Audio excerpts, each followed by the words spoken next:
안녕하세요. 광주 성형외과 의원 원장 성형외과 전문의 임홍철이라고 합니다. 오늘은 많은 분들이 관심을 가지고 있는 가슴 성형 수술에 대한 이야기를 조금 나눠볼까 합니다. 제가 성형외과 전문의가 되고 가슴 수술을 집도해 본 게 어느덧 30여 년이 지났습니다. 그런 이유로 저는 가장 초창기 1세대의 가슴 실리콘 보형물부터 식염수 보형물 그리고 코젤백 요즘에 이르기까지 다양한 가슴 보형물을 사용해 본 경험이 있습니다.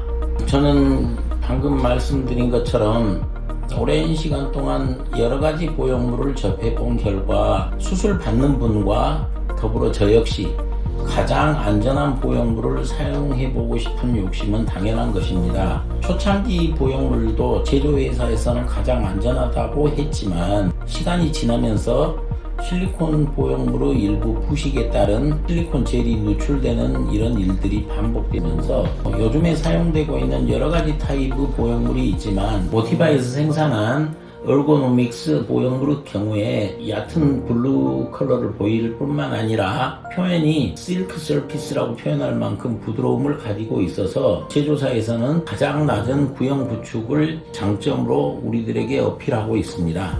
다른 보형물에 비교하여 100% 충전이 잘 돼 있어서 수술 후에 몸속에서 접어지는 리필링 현상을 더 많이 줄일 수 있는 장점이 있습니다. 방금 소개해드린 것처럼 약 30여 년 전에 가슴 성형 수술 받으신 분들의 일반적인 보형물 크기는 150, 170 정도 사이즈였습니다. 당시에는 너무 드러나지 않고 적당한 것을 원한다고 표현하셨기 때문인 이유도 있는데 보형물의 세대가 바뀌면서 약 15년 전, 10년 전 시기에는 제가 선택하거나 수술받는 분을 선택하는 보형물 크기가 250, 260 정도 전후가 대세였습니다.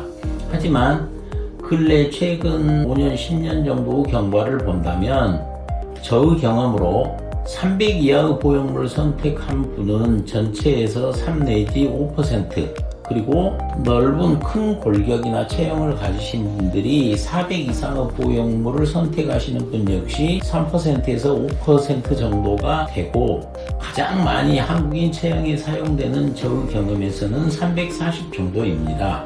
물론 좀 더 범위를 넓히자면 320에서 360 정도 보형물을 선택하는 경향이 있습니다. 그래서 저를 찾아와서 상담하시는 분들 중에서 혼자서 고민하고 어느 정도를 하고 싶다라고 표현하시지만 굳이 그러실 필요가 없습니다. 모든 분에 있어서 골격의 조건과 가지고 있는 실제 지금 가슴의 크기 그리고 주변의 대흉근을 포함한 근육의 조건 모든 종류가 다르기 때문에 병원에 직접 상담하러 오시게 되면 보형물을 착용한 브래지어를 착용해서 수술 후에 어느 정도 볼륨감을 가지실 수 있는지 더 쉽게 확인하실 수 있습니다. 많은 분들께서 찾아와서 상담하시는 과정에서 보면 실제로 주변인들의 권유에 따라서 보형물을 선택하시는 경향이 있긴 하지만 제가 집도하고 수술한 경험으로 가슴 보형물 선택의 약 90% 정도는 모티바 보형물을 선택하셨는데 아마도 장기간의 안정성이나 이런 점을 고려해서